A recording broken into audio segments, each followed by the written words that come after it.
Assalamualaikum warahmatullahi wabarakatuh. Pemirsa pengamat jalanan, sudahkah Anda hari ini menyimak pidato Kang Deddy Mulyadi, Gubernur Jawa Barat, yang sangat berapi-api dan saya rasa penuh dengan makna.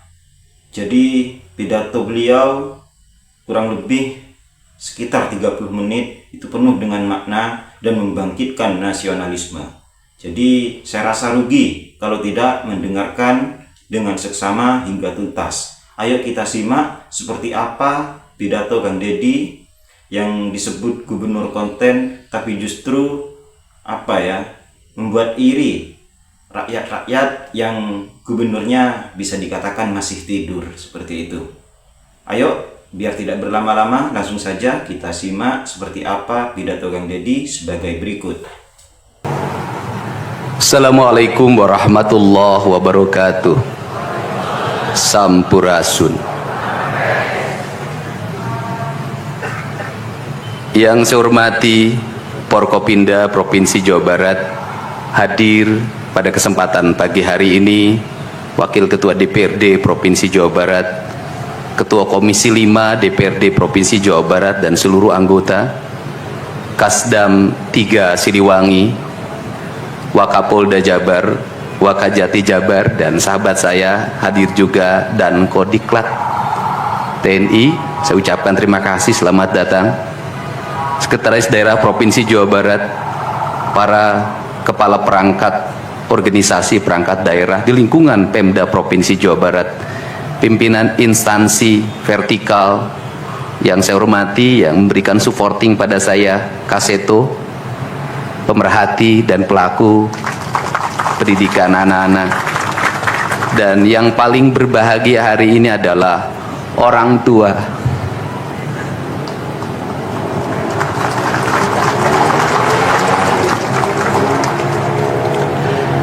Dari 273 anak-anak Jawa Barat yang terjaring di seluruh provinsi Jawa Barat dengan berbagai latar belakang, dengan berbagai kondisi, dengan berbagai keadaan, hari ini sudah tumbuh menjadi anak-anak yang sehat, memiliki visi dan memiliki harapan. Bahkan menurut saya jauh lebih baik dibanding yang tidak mengikuti pendidikan di Dodik, Lembang, Rindam 3 Siliwangi. Saya ucapkan terima kasih buat komandan, wakil komandan, dan para pelatihnya. Yang pertama, hari ini kita bersama-sama memperingati upacara kebangkitan nasional. Saat masyarakat Indonesia, masyarakat Nusantara disadarkan dari ketertutupan telinganya, dari ketertutupan matanya, dari ketertutupan hatinya, dari kebutaan matanya, dari ketulian telinganya, dari kebisuan lidahnya, dan dari ketutupan hatinya, di mana saat itu kita masuk pada sebuah fase kita ternina bobokkan oleh imperialisme kolonialisme yang menghamparkan lapangan pekerjaan, yang menghamparkan perkebunan, yang menghamparkan areal persawahan, yang menghamparkan areal-areal irigasi, yang menghamparkan areal bendungan. Tetapi mereka mengisi gedung sate ini, mereka mengisi gedung-gedung indah dan mewah di seluruh Nusantara. Tetapi gedung-gedung itu hanya memiliki hak mereka untuk melakukan pengelolaan keuangan, untuk melakukan pengelolaan kekuasaan, di mana seluruh hasil kekayaannya dinikmati oleh mereka dan dikirimkan ke negerinya, dan kemudian rakyat Indonesia hanya menjadi kuli dengan gaji yang terbatas, dan beberapa orang Indonesia yang tunduk menjadi kaki tangannya menikmati sebagian kekuasaannya, bahkan menikmati uang-uang yang seharusnya dibayarkan kepada para pekerja Indonesia yang lapar, yang hitam kelam terbakar, yang disebutnya sebagai rodi. Mereka mengambil hak-hak mereka dan dinikmati oleh mereka yang hari itu berkongsi dengan kolonialisme. Maka kesadaran itu tumbuh lahirlah gerakan Budi Utomo, lahirlah gerakan Sumpah Pemuda, dan seluruh gerakan itu dimulai dengan sebuah kesadaran dan hilangnya rasa takut pada dirinya bahwa kita adalah pemilik hak dari negeri ini.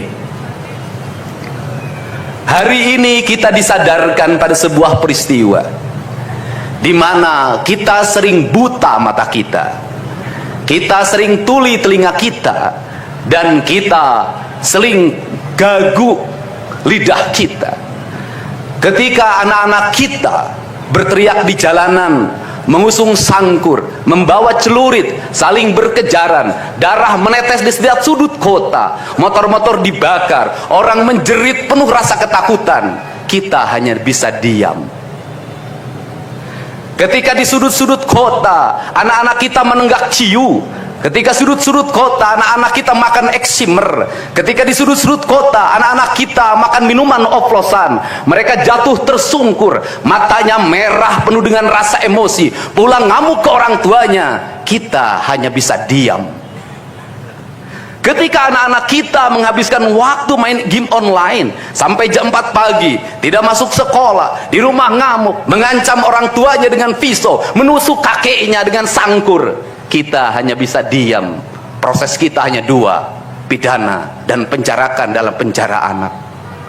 Tetapi kita tidak pernah menyadari bahwa seluruh lorong-lorong kegelisahan mereka, seluruh hiruk pikuk jalanan tak membuat mereka nyaman. Sudut-sudut rumah menjadi neraka bagi kehidupan mereka. Lapang-lapang bola tergusur menjadi industri perumahan, pemukiman dan pertokoan.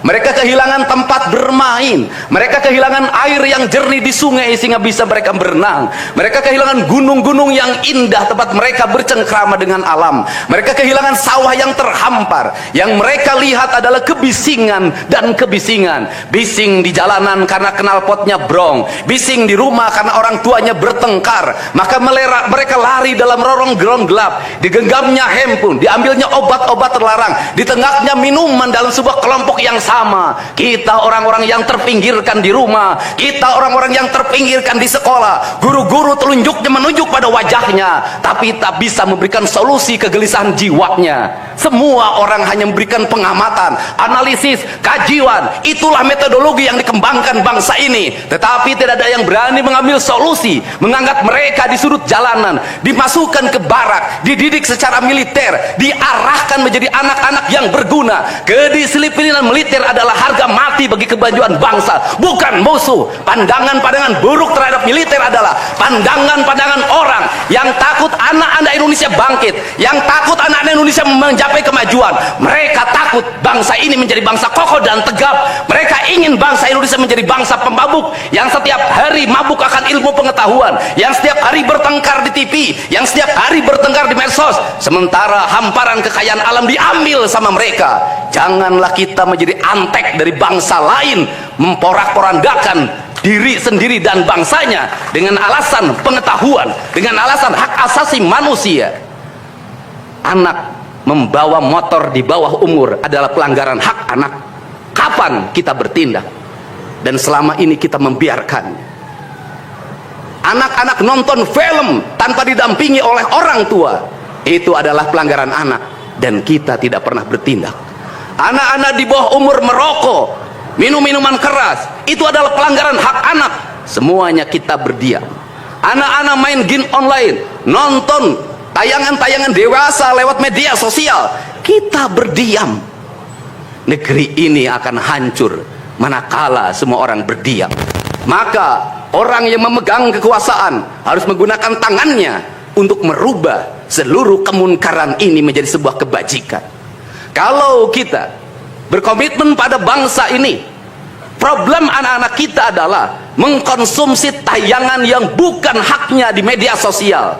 Maka saya meminta peraturan pemerintah yang mengatur tentang itu segera dilaksanakan. Anak-anak di bawah umur tidak boleh mengakses media sosial yang bukan haknya. Seberapa besar pun gagasan yang saya gagas, seberapa kuat pun kekuatan yang saya bangun, saya tidak akan bisa melawan jutaan akun yang merasuki otak kiri dan otak kanan anak-anak kita. Untuk itu, Pada saat ini sudah saatnya kita tidak saling menyalahkan. Untuk itu saat ini tidak ada salahnya kita mengambil tindakan berdasarkan perilaku kita masing-masing. Perilaku ekonomi menyebabkan anak-anak kita kehilangan ibunya karena pergi ke luar negeri.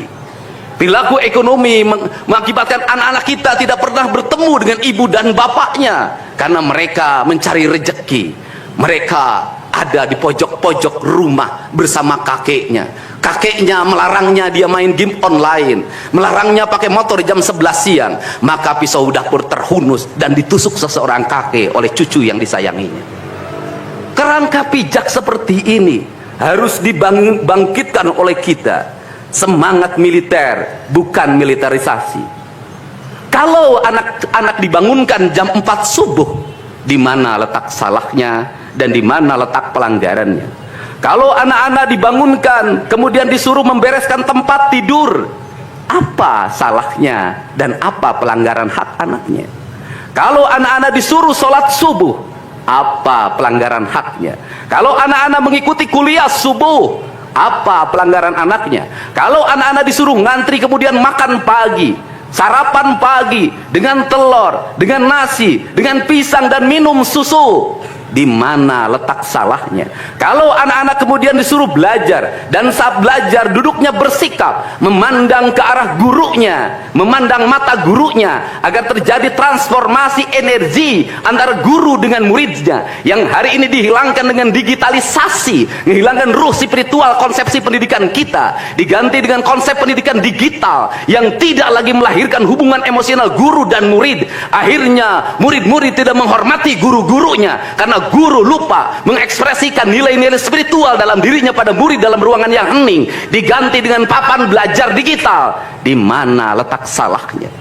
Kalau anak-anak itu diajarkan makan siangnya tertib, berantri, berdoa sebelum makan, di mana letak salahnya? Kalau anak-anaknya sore hari diajarkan bola voli, sepak bola, latihan baris berbaris, di mana letak salahnya? Kalau sore hari anak-anak disuruh masuk ke masjid, mengikuti pengajian, di mana letak salahnya? Kalau setelah itu mereka makan malam dan makan malam ditandai dengan berdoa, di mana letak salahnya? Kalau mereka jam 9 disuruh masuk barak, disuruh masuk ruang tidur dan disuruh tidur, di mana letak salahnya? Justru hak-hak anak terdapat di barak pendidikan TNI dan hak itu tidak mereka dapatkan di rumah-rumah.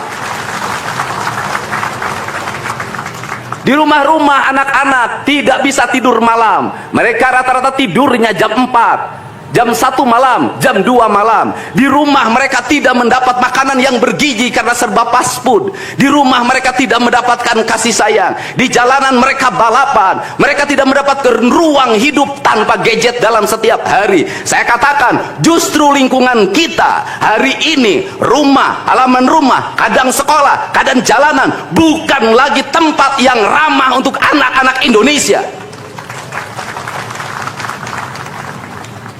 Untuk itu apa kebijakan yang harus kita lakukan? Kebijakan yang harus kita lakukan adalah mindset pembangunan dirubah. Ekonomi bukan segalanya. Itu penting. Tetapi ekonomi tidak boleh membunuh ruang-ruang publik di mana orang mendapat ruang bercengkrama.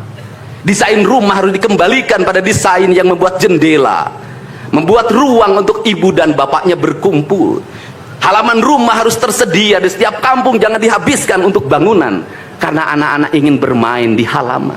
Lapangan bola di setiap desa harus ada. Karena apa? Karena mereka terus berinteraksi olahraga. Sungai-sungai harus dijernihkan karena anak-anak orang miskin tidak bisa berenang di kolam renang yang berbayar. Mereka harus berenang di sungai-sungai yang jernih. Gunung-gunung harus dihijaukan karena anak kita perlu hiking dan traveling dalam setiap waktu. Anak-anak kita perlu berinteraksi dengan semesta. Lampu-lampu kadang sebulan sekali harus dimatikan agar anak kita bisa menatap langit, melihat bulan dan bintang, bahwa dia adalah bagian dari cakrawala yang indah. Negeri ini sudah sesak dengan uang di kepalanya, yang akhirnya apa? Pendidikan hanya menjadi ucapan dan tingkatan S1, S2 dan S3. Tapi pendidikan lupa ada nilai esensial yang harus dihidupkan dalam relung hati manusia. Pendidikan Indonesia adalah mewujudkan manusia Indonesia seutuhnya, mewujudkan manusia Indonesia seutuhnya. Dalam falsafah Sunda disebutnya Pancawaluya, cager, bager, bener, pinter, singer. Itulah falsafah pendidikan asasi. Maka falsafah pendidikan asasi dalam kaidah Sunda disebutnya, kalimatnya begini: Kawung mabur sarulukna sama kelengiten pandana, Ciamis tinggal paitna, Ciherang tinggal kiruhna, resi lengiten ajina pandita ilang komara, kaduruku hawa nafsuna, bangkong di kongkorong kujang, kacai mawacameti. Saya hanya falsafah ini. Apa itu bangkong di congkorong kujang? Kujang adalah senjata. Bagi orang Sunda adalah sebuah kehormatan diri. Kujang.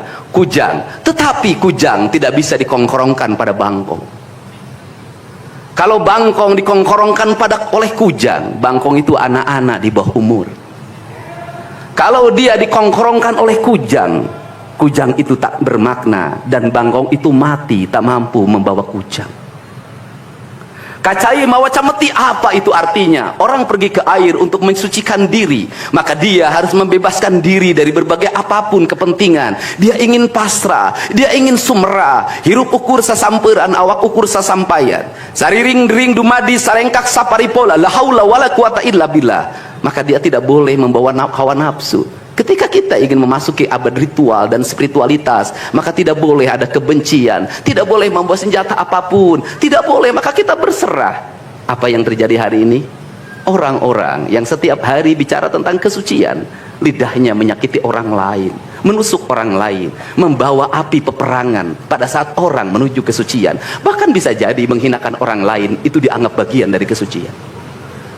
Tidak ada anak nakal, tapi orang Sunda itu menyebutnya budak bangor. Budak bangor itu beda dengan nakal.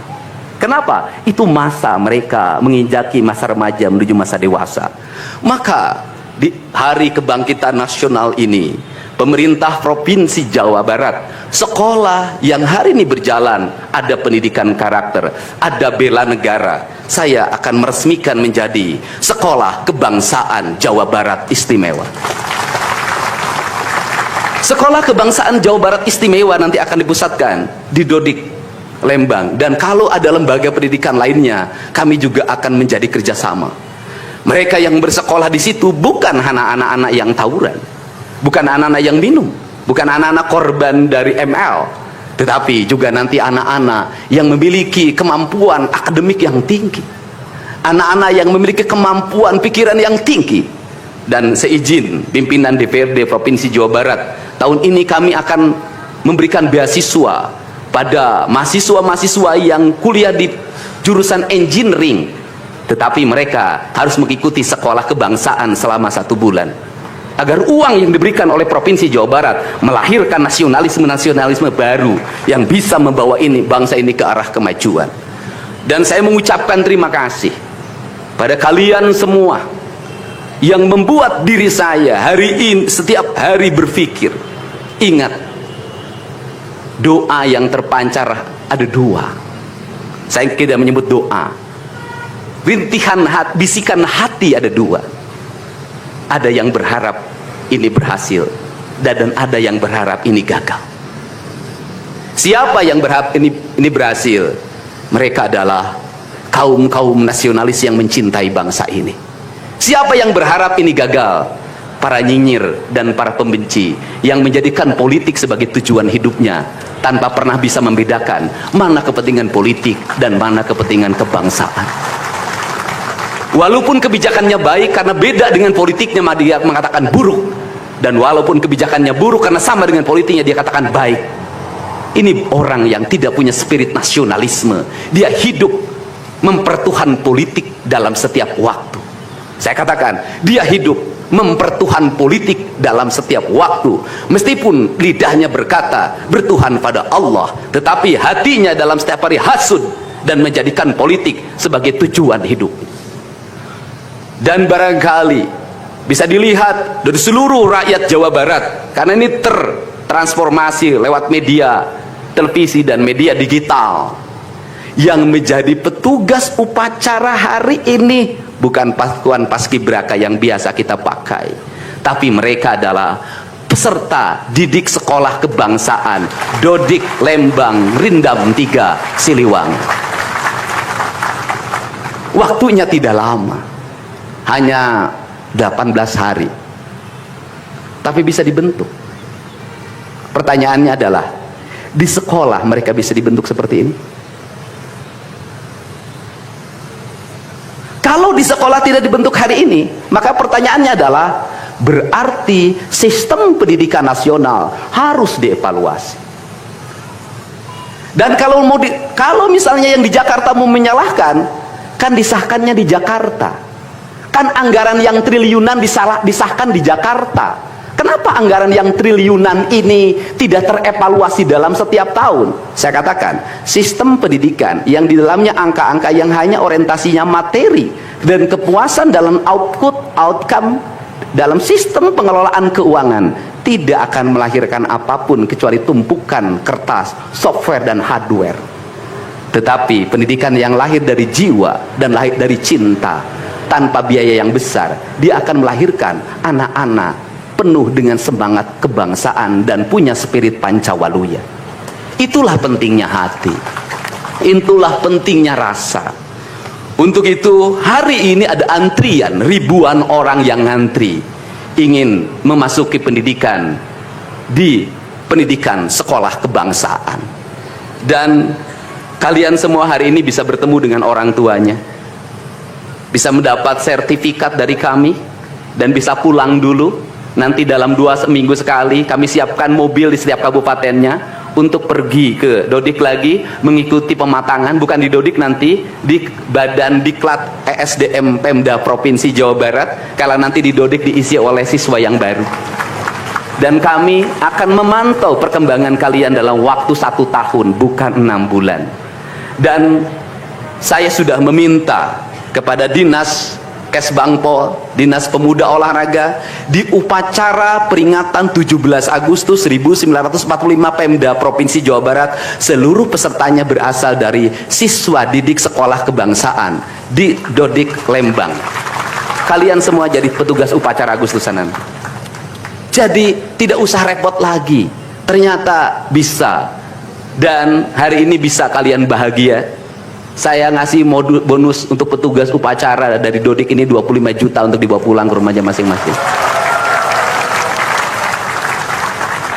Dapat uang saku, makannya enak, tidurnya nyenyak, berubah mental, bajunya bagus, pulang dapat bonus, gratis lagi. Dan tentunya buat petugas yang lain juga kita siapkan 25 juta. Nanti ditanya lagi, itu duit dari mana? Ladang konten. Saya selalu ditanya, Pak Didi duitnya dari mana konten? Habis itu dimasalahin lagi, gubernur konten. Lebih baik dari jadi gubernur konten, punya duit diberikan pada rakyat daripada gubernur molor. Bener nggak? Ya kan, daripada gubernur tidur, gubernur protokoler, gubernur ingin dihargai, gubernur menghabiskan anggaran jalan-jalan ke luar negeri, teu hayang teuing aing. Kang Dedi masuk gorong-gorong, ya sebentar lagi akan saya naik ke pesawat. Jadi Indonesia ini perlu mental yang kuat kalau ingin melakukan perbaikan. Kenapa? Harus kuat menghadapi kaum nyinyir.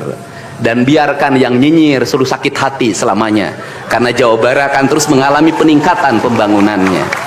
Ini baru 3 bulan.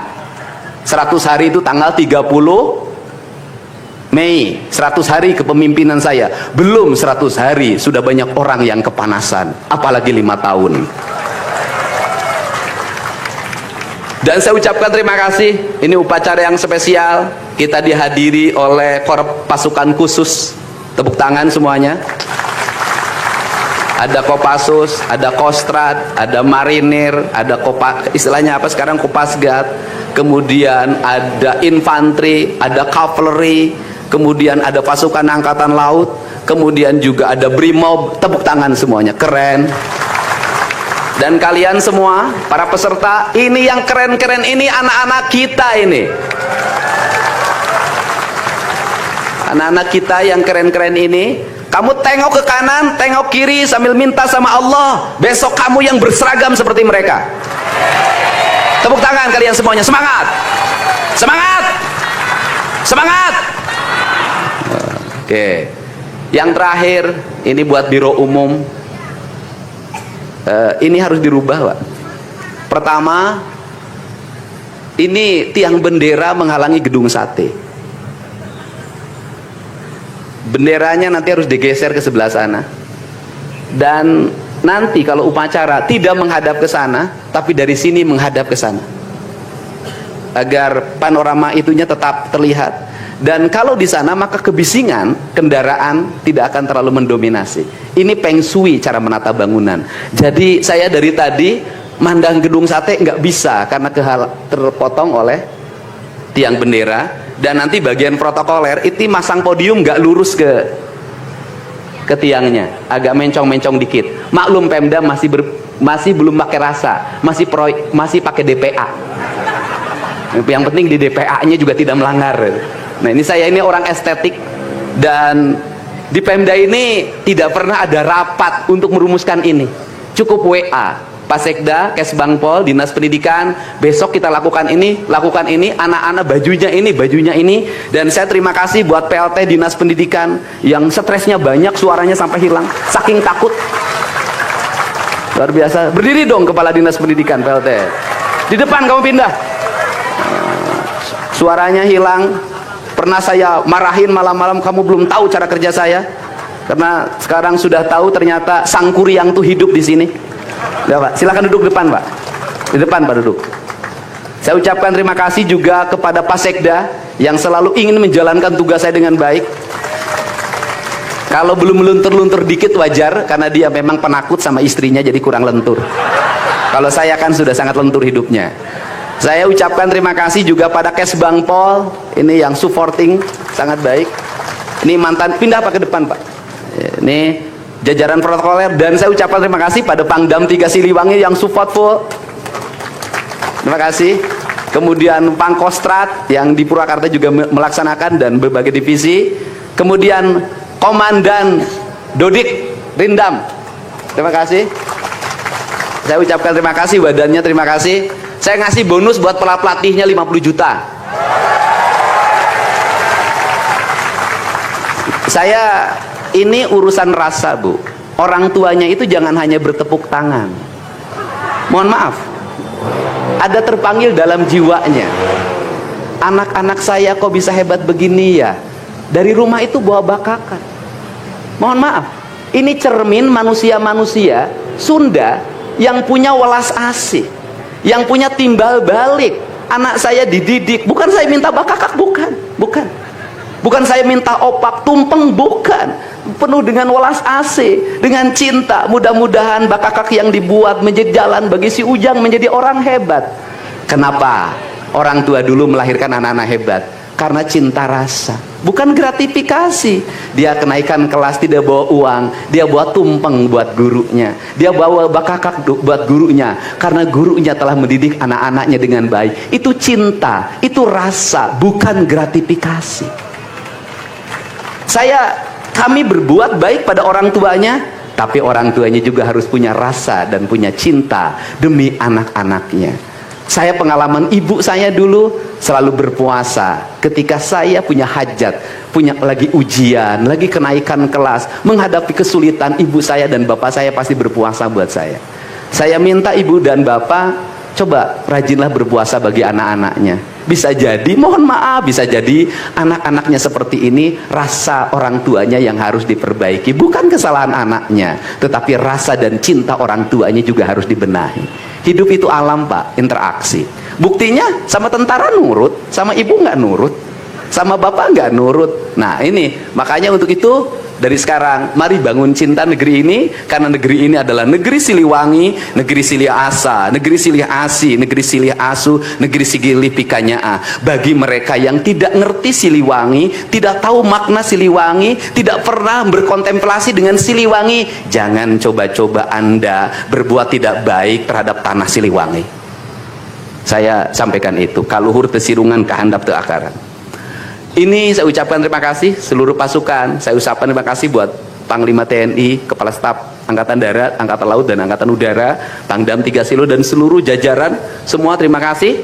Hari ini adalah hari bangkitnya kita. Hari ini adalah hari kemajuannya kita. Dan kita mulai seluruh perubahan ini dari tanah kita, tanah Sunda, tanah Siliwangi. Wallahu muwaffiq ila aqwamit thoriq. Assalamualaikum warahmatullahi wabarakatuh. Sampurasun.